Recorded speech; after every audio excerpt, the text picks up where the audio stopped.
Welcome to AKF Partners' continuing series on notable personalities that impact business and technology. Today we ask, who the heck is Robin Dunbar? Robin Dunbar is a British anthropologist who, in the 1990s, found a correlation between primate brain size and the size of the primate's average social group. Primates in the wild express a very highly social nature. They maintain a close personal contact with other members of their close social group, especially through daily social grooming. These tight-knit social groups function as protective cliques within the larger physical groups in which the primates live. The number of social groups a primate can track and maintain appeared to be limited by the size of their neocortex. Dunbar used his observations of primates to suggest a theoretical social group size for humans. He arrived at a mean group size of about 150. Dunbar's further surveys of villages and tribe sizes also appeared to approximate this mean group size at 150, but only for communities with a very high incentive to remain together. The group required a commitment to physical proximity and protection, as well as a dependence on one another for subsistence. Think about your travels to a village or a rural small town at a distance from a large city with 120 to 150 citizens. Consider your own interpersonal relationships, your family, close friends, business associates, and your acquaintances. Humans maintain very close, intimate relationships with only a small few others. Our interactions with our acquaintances are either purpose-driven or surface-level conversations. How does Dunbar's theory apply to determining team size in a modern software product organization? While corporate teams do not usually depend on one another for subsistence or for protection, they do depend on one another to get their work done. A software engineering team may rely on services and data provided by other teams. They surely depend on a technology team to provide the infrastructure on which their software resides and runs for their customers. That engineering team also depends on the productivity and participation of its own members to complete its goals. But how large can such a team be and remain successful?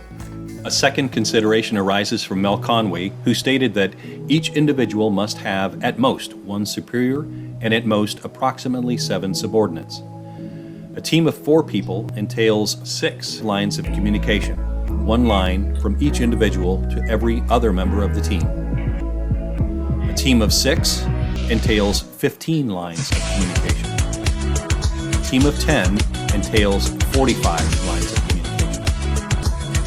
One can mathematically describe this phenomenon where n is the number of people within a team, and the number of lines of communication is calculated as n times n minus 1 divided by 2. As the number of team members grows, the amount of time spent coordinating activities with the rest of the team increases. With very large teams, more time is spent coordinating than working. There is, then, a theoretical tipping point where a team becomes too large to remain productive.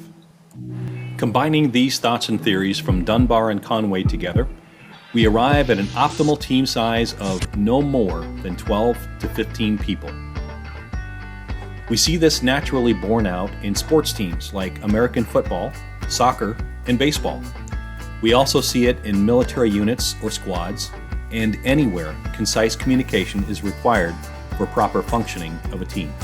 Smaller teams, focused on common goals and in close proximity to each other, benefit from natural human connection with all the verbal and nonverbal cues. Just like a small network within one building, co-located teams communicate with low latency.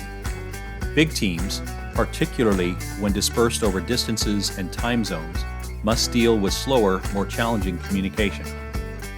From a practical sense, that brings us to the conclusion popularized by Jeff Bezos at Amazon. If you can't feed a meeting with 2 pizzas, it's too large. Consider 2 large pizzas. You can imagine your own toppings. Each of them sliced into 16 pieces. If each person were to eat 2 pieces of pizza, you could feed 16 people. If each ate 3 pieces of pizza, you could feed a team of 10, with some left over. The key takeaways for team size. Elite teams should be small, no larger than 12 to 15 people. High-functioning teams operate best when located in close proximity to one another. At AKF Partners, we have discussions on team size with our clients regularly. If you have questions about structuring your organization using these and other principles, invite us in. You can find us on the web at akfpartners.com. We'd love to help.